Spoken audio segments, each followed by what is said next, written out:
Hi, this is Mark with Veritas Defense, where each week we bring you information on how to raise your awareness, understand the threat, and enhance your defensive capabilities. Today I want to talk to you about how to tactically respond to a mass attack.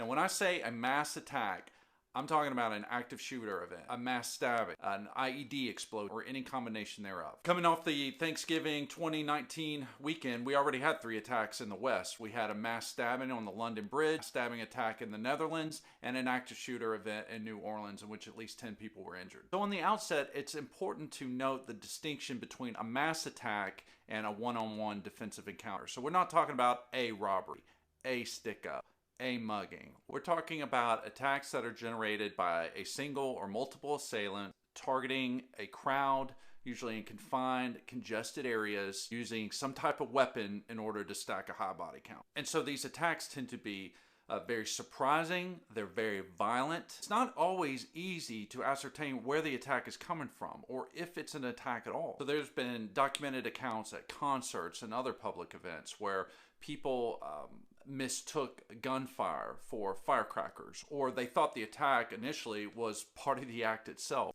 Even when people did recognize that there was an attack going on, those folks outside the immediate area weren't always sure where the attack was coming from. And in some instances, instead of running away from the attackers, they inadvertently ran into them. Now keep in mind, the attacker chooses the location and the time of the attack, which means that when it kicks off, you're going to be behind time. So this dynamic is not unlike that what some military units face when they're out on patrol and they come under fire and they have to make quick, decisive decisions in the face of chaos and uncertainty. And the military recognizes that, and that's why decades ago they developed battle drills.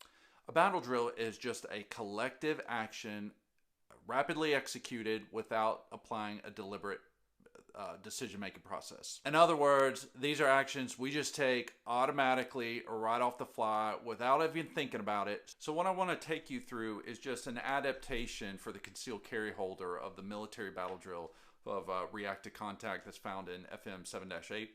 Now normally, as a member of a military unit, you're going to be in a fire team or a squad, rifle squad, and you're going to have other people assisting you in the effort. If you're a concealed carry holder, you're going to have to do all these things by yourself. So keep that in mind as I go through this. This is really a framework for how to attack this problem and not a step-by-step ironclad approach, because some of these actions may, depending on the situation, have to occur simultaneously. Okay, so let's get started. The first thing, the critical movement that needs to take place for you the moment you come under fire is you need to run to a place of cover. Now, sure, there may be times where you see the shooter, he's focused on other people, he's not focused on you, and you're armed, and if you have the skills and the training to do so, you may want to engage him right then and there. That may happen, but other than that, if you are farther away, if you can't make a good shot, if you don't know where the shots are coming from, the first thing you need to do is make sure that you get to cover. From there, especially if you're with people, you're going to have to shout out what we call the 3 Ds, and that is direction, distance, and disposition. What do we mean by that? First off, we want to know, or the people that you're with, they need to know what is the direction this attack is coming from. They need to know how far away it is. And they need to know a description of who it is that's doing the attacking. If it's one person, if it's 2 people, and if you have time, if you can get it out, what they're armed with. Now, why would you need to shout out the 3 Ds or some derivative thereof? Well, if you're with a group of people, this becomes critical, because if you're in a very crowded venue, you might see it, they don't. And so if you yell out, "Get down," they're going to look at you and want some more information. So you need to, at least, if you can't do anything else but point, you need to get that out to them so that they will take cover as well. At some point, if it's still not appropriate to return fire, or if you can't, at some point you're going to have to do this. You're going to need to check on your people. You're going to need to check on their physical well-being as well as their mental. Let's do the physical first. You need to make sure that nobody's wounded, nobody's hurt, they didn't twist their ankle while they were running to cover, they didn't get any extra holes in their body. You also need to check on them mentally, if in case they're just kind of dazed, if they're in a shock, if there was a concussive blast or something like that. Because if you got to pick up and move really fast, you got to make sure that as you communicate directions to them, they're with it. As all this is occurring, you're going to have to assess at this time if it's going to be proper for you to engage with the suspect or the assailants or break contact. And so how are you going to do that? That has to be something that you got to think about. Going to depend on whether it's a London Bridge style attack or a Las Vegas concert. So another consideration that needs to be discussed is, what do you do if you're part of a group and you become separated? So think about this. Let's say you're at a major shopping complex, like a huge mall or something, and you're out with your family. It's the holidays. You've got extended family with you, and maybe Mama and Aunt Becky is over on the west side of the complex, and you and everybody else are kind of on the southeast side. Everybody kind of had a plan. They were going to meet up at the food court at lunch, and then all of a sudden, as y'all have become separated over the intercom, you may not even know it's an attack at first, and they just attention shoppers, please evacuate the building as soon as possible, or whatever they tell you.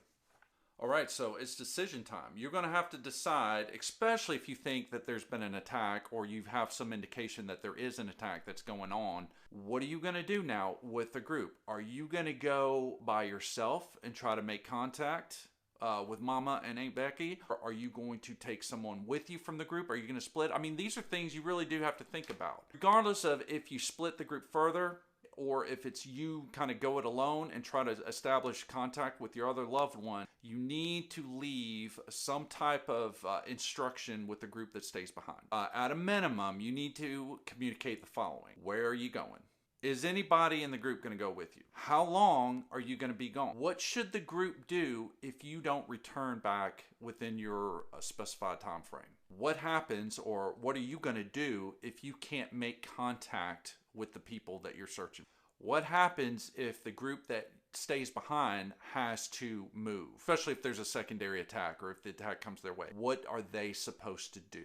Okay, so continuing with our big mall complex scenario, here would be an example. Hey, I'm going to go look for Mama and Aunt Becky over on the west side of the complex. I'm going to go by myself. I'm going to be gone for 20 minutes. I want the rest of y'all to leave this spot. I want you to go out in the parking lot and wait in the car for me for about 20 minutes. If I'm not back in 20 minutes, I want you to try to reach me on the cell phone. If I get blocked or I can't make it to the, Mama and Aunt Becky, I'm going to come straight to the car out in the parking lot. If while you're out in the car in the parking lot and there's a secondary threat, or the threat makes its way to you, or maybe the first responders show up and they cordon off that area of the parking lot to use as a command center and you're forced to move, I want you to drive to XYZ Coffee House, half a mile up the road, and I'll meet you there. Again, it doesn't have to be complicated. It's just you need to give that information out to the group that stays behind so that they know what to do and they're kind of kept in the loop. So again, that's just a simple